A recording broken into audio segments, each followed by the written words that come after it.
Minahal nga mga igsoon, karon atong tan-aw ng ikasyam nga sugo. Dili ka magbutang-butang sa imong isikataw.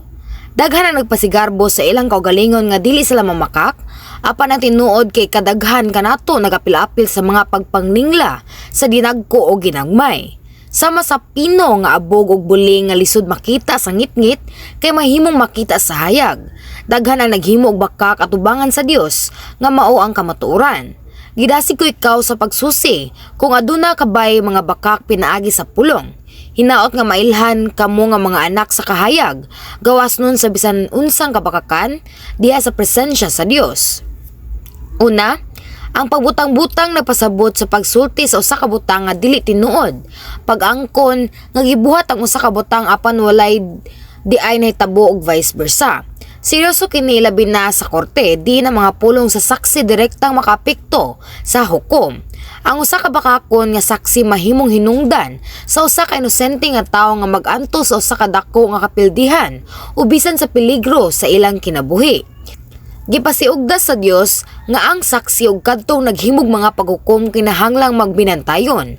Ang Deuteronomio kapitulo 19 bersikulo 15 nagingon, sa bisan unsang sala o sayop dili mahimo nga usaray saksi kun dili duha o tulo gayud aron paghusay ug paghukom niini. Dili na tuhukman ang uban base lamang sa pulong sa sakataw. Importante ang pagpaminaw sa daghang mga paglantaw ug pag-ila sa kamatuoran. Ang musunod nga mga bersikulo maghisgot sa silot sa bakakon nga mga saksi. Pahamtangi sila sa silot nga buot unta niyang ipahiagom sa iyang gibutang-butangan. Sa ingon nga paagi malimpyuhan ninyo ang inyong nasod sa dautan.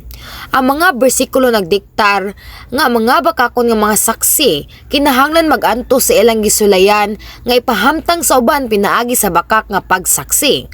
Kini mga mando batok sa bakak ka saksi dili limitado sa formal nga mga sitwasyon lamang.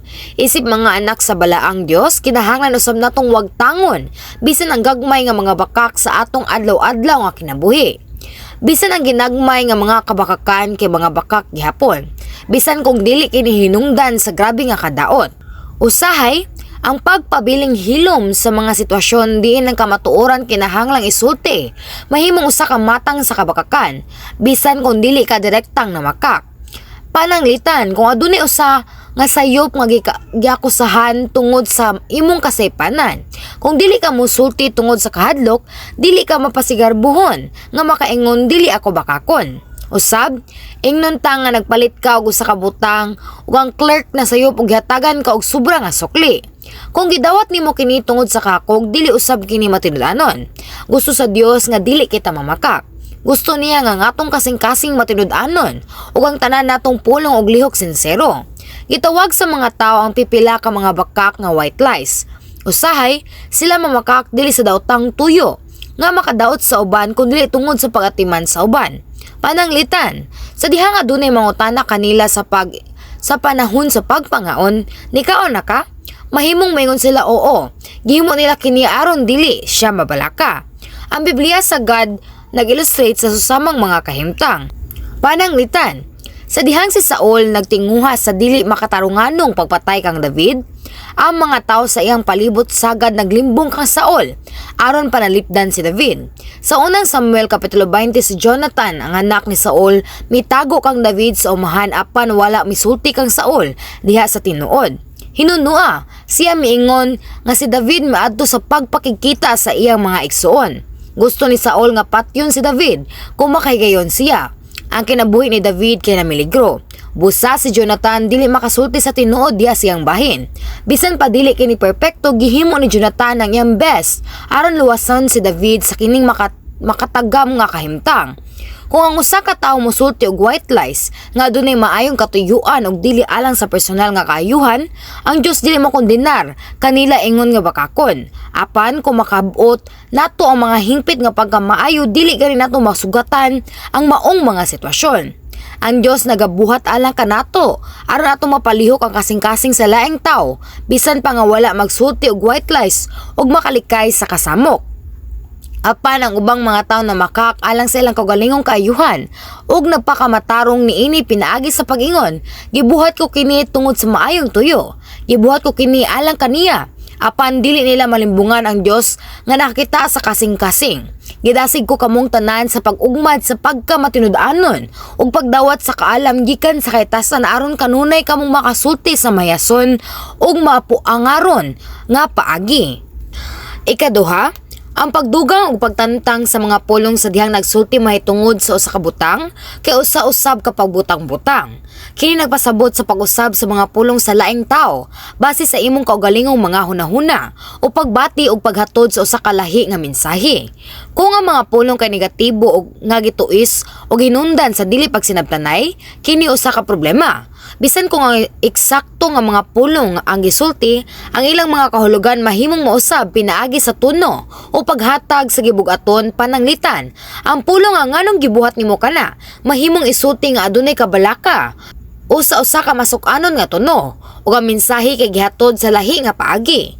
Bisan kung lisod ang pagsulti sa mga pulong nga sama sa usa ka recorder, kinahanglan nato nga ipahayag ang katuyuan nga nagsulti sa tukma kutob sa atong mahimo. Kung kini kulang sa grasya, paglig-on o kamatuoran, kini kinahanglan nga dili isulti. Kini importante nga hinumduman nga ang pagsulti sa mga pulong sa usa ka tawo sa maayo nga katuyuan mahimong makapasakit sa uban nga makadungog niini og makapahinabog pagkabahin-bahin.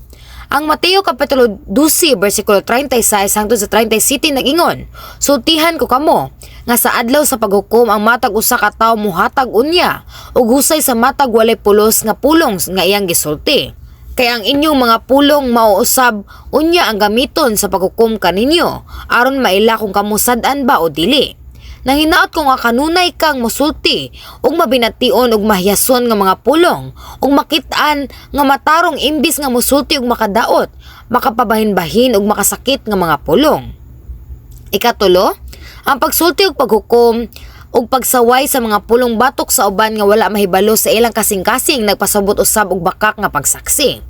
Sa diha nga ang mga tawo makakita o makadungog sa mga lihok og mga ekspresyon o mga pulong sa laing tao, sila sa kasagaran mohukom sa ilang kasing-kasing o mga intensyon base sa ilang kaugalingong mga pangagpas. Nagunahuna sila gisulti niya kini tungod kay ingon niini ang iyang gibati. Naglihok siya nga ingon ni ana tungod kay klaro nga siya adunay kini nga katuyuan. Pananglitan, sa dihang ang usa ka tawo sayop mo tan-aw nga nahadlok atubangan siyang superior, ang superior mahimong masayop sa pagsabot kaniya nga magunahuna siya adunay pagdumot. Nasuko siya kay gipunting nako ang iyang sayop. Sa dihang ang usa nga dili maayong pananaw, kay molabay sa iyang higala nga walay gisulti, ang higala tingali magunahuna nga siya wala tagda og magunahuna kung aduna ba siya kalain. Sa susama, ang usa ka tawo tingali makakita sa laing tawo nga naa sa kasakit og ang imong ginahuna kay nag-overreacting ra siya, o kung ang usa ka tawo kay nasakit, siya nagunahuna nga siya nagdrama ra. Bisan sa pariha nga mga sitwasyon, ang matag tawo adunay laing-laing mga pagbati ug mga hunahuna ug laing-laing mga ang-ang sa paglahutay. Bisan ang usa ka masinabtunon nga tawo kay maglisod usab sa pagsabot sa kasing-kasing sa tawo, tinuod kini bisan taliwala sa suod nga mga higala. Bisan ang mga membro sa pamilya nga nagpuyo nga magkauban sulod sa dekada mahimong dili masabtan ang usa-usa. Ang mga tawo sa kasagaran mo misunderstand ug maghukom sa uban base sa ilang kaugalingong mga sumbanan nga mosangpot sa negatibo nga mga pagbati ug pagbutang-butang. Bisan kung ang usa ka tawo wala ingon nga katuyuan, sila hugot nga nagtuo nga ilang mga hukom kay husto nga may resulta sa pagpakaylap sa dili tinuod nga mga pahayag. Ang uban tingali muuyon pagani niining bakak nga mga pahayag ug moapil sa paghukom ug pagpanglibak bahin sa usa ka tawo. Kini usa ka binuang nga pamatasan sa pag-apil sa bakak nga pagsaksi. Mga kaigsunan, kadtong naghukom ug nagbutang-butang sa uban kinahanglan nga moila sa pagkondenar sa ilang gipahamtang kasagaran napakita sa ilang kaugalingong mga kakulangan. Sama sa alang sa kadaghanan sa mga tawo sa kamatuoran. Kung muhimo silang mulihok nga malisyoso sa usa ka espesipikong kahimtang, sila magunahuna nga ang uban mobuhat usab sa parehas nga kahimtang. Kay malimbungon man ang ilang kasing-kasing, nagduda sila nga gilimbungan sila sa uban. Sa dihang motanaw sila sa og talan-awon og adunay daotang mga hunahuna, sila mohukom nga ang uban na gunahuna usab sa samang paagi. Tungod kay sila adunay mga pagbati sa pagtamay, sila sayop nga naghubad sa mga lihok, sa uban ingon nga pagkawalay alamag og pagkamahitason. Kung nakasinati ka sa ingon nga dili pagsinabtanay, naibalaan nimo kung unsa ka sakit ang pagkondenar og pagsaway nga dili makatarunganon. Gihawhag ko kamong tanan nga dili mohukom o manghimaraot sa uban base sa inyong kaugalingong mga nahuna ug mga sumbanan. Ang Mateo Kapitulo 7 versikulo 12 nag-ingon, buhatang ngadto sa uban ang buot ninyo, nga ilang buhaton nganha kaninyo. Kini ang kahulugan sa balaod ni Moises ug sa pagtulunan sa mga propeta. Ang Mateo Kapitulo 7 versikulo 1 hangtod sa 5 nag-ingon usab, ayaw ninyo hukmi ang uban aron dili kamo hukman sa Dios. Kay hukman kamo sa Dios sama sa paghukom ninyo sa uban ug sukdon kamo niya sa samang sukdanan nga inyong gigamit sa uban. Nganong nakita man nimo ang puling sa imong isig katawo apan wala ka magtagad sa truso diha sa imong mata. Unsaon man nimo pag-ingon sa imong isig katawo, kuhaon ko kanang imong puling nga naa may truso sa imong mata. Tigpakaron ingnon, kuhaa una ang troso nga anaa sa imong mata aron makakita ka pag ayo ug makuha nimo ang puling sa imong isig katawo. Kadtong musaway sa uban kinahanglang mo ila nga sila mismo ang makahimog mas dakong kadaotan. Human lamang sa ilang pagsalikoy sa ilang kaugalingong pagkadaotan nga sila makaila sa mga sayop sa uban. Apan sa pagkatinuod sa dihang ang usa ka tawo mitangtang sa tanang daotan gikan siyang kasing-kasing siya dili na mag-focus sa mga sayop sa uban. Apan sa hinuon gusto niyang makita ang ilang maayong mga bahin, bisag duna sila mga kasaypanan, gusto nilang tabunan sila. Ang Santiago Kapitulo 4 versikulo 11 nag-ingon, mga igsuon, ayaw kamo pagdinaotay, kaya magdaot siyang isig ka magtotoo, maghukom ka niya nagdaot o naghukom sa balaod. Kung naghukom ka sa balaod, wala ka magtuman, kung dili naghukom ka niini. Ang paghukom o pagbutang-butang sa usa ka igsuon usa ka grabe nga daotan, nga gusto nimong mahimo sama sa Dios, nga mao ang katapusan nga maghuhukom. Nangayo ako sa ngalan sa Ginoo nga dili gayud ka mubuhat o gingon ka dako nga kadaotan. Importante usab nga dili mo gamit sa imong kaugalingong pangatarungan sa paghukom sa pulong sa Dios. Bisan pag ang usa ka butang kay imposible daw kaayo sa paglantaw sa tao, ang Dios labaw pa sa makahimo niini. Gihangyo ko sa ngalan sa atong Ginoo nga likayan ninyong tanan ang pagdeklara sa pulong sa Dios nga dili husto base lang sa tawhanong pangatarungan. Ang mga tao sa kasagaran mosulti og gagmay nga mga bakak, bisan kung wala sila'y daotan nga katuyuan. Pananglitan sila mahimong magpasobra o kuaan ang kamatuoran base sa ilang kaugalingong mga paglantaw. Kung adunay moingon nga daghan sila gikaon, ang uban tingali mosulti niini nga murag ilang gikaon ang tanan nga pagkaon.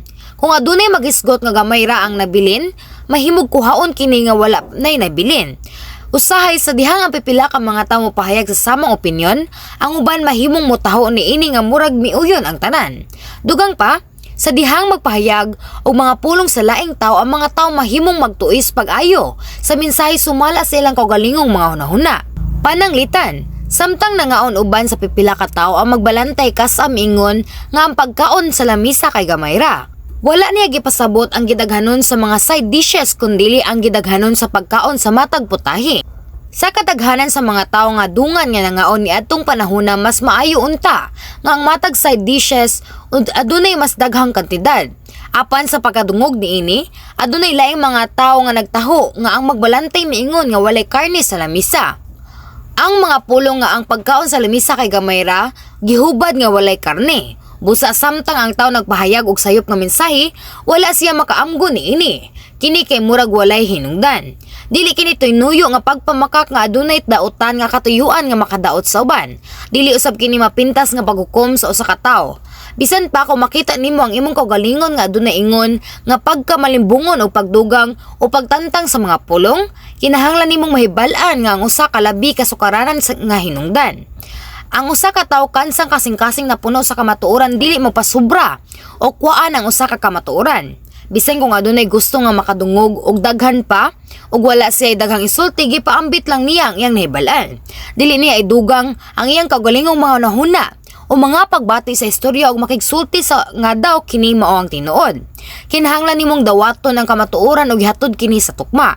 Busa, O ang imong mga pulong walay sinseridad bisan sa gagmayng mga butang, kini nagpaila nga ang imong kasing-kasing wala mapuno sa kamatuoran ug nagbaton gihapon sa kabakakan. Kadtong wala pa sa bugos nga nakabot sa pagsalikoy sa kabakakan, lagmit mo dangop sa makadaot nga mga bakak sa dinalian nga mga kahimtang. Nang hitaot ko nga mahunahunaan nimo ang bisan gamay pa nga mga kinaiya sa kabakakan, apan hingpit nga tangtangon kini samtang imong kining madiskubrihan. Kamita kini nga proseso ingon usa ka higayon alang sa hingpit nga pagbago. Karon, atong gitan-aw ang ikasyam nga sugo, dili ka magbutang-butang batok sa imong isikataw. Dugang pa sa kasagarang giisip sa mga tao nga mga bakak, ang pagdugang o pagtantang sa mga pulong o paghukom sa mga intensyon sa uban o pagkondenar o pagsaway sa ilang tanan naglangkob sa pagsaksi o bakak. Isip mga anak sa Dios sa kahayag, kinahanglan nga maningkamot kita alang sa usa ka putli nga kasing-kasing nga walay kalabutan sa paglimbong bisan sa gagmayng mga butang. Ang Salmo Kapitulo 84 versikulo 11 nagingon, ang Ginoo maong among manlalaban o mahimayaong hari. Nanalangin siya kanamo uban sa kaluoy ug dungog. Dili niya ihikaw ang butang nga maayo kanila nga nagbuhat sa matarong. Ako nagampo sa ngalan sa Ginoo nga ang Dios mo danag sa inyong dalan. Manalipod kaninyo sa matag kasamok ug madagayaon nga mohatag sa tanang maayong mga butang. Samtang kamo nagpuyo uban sa integridad. Amen.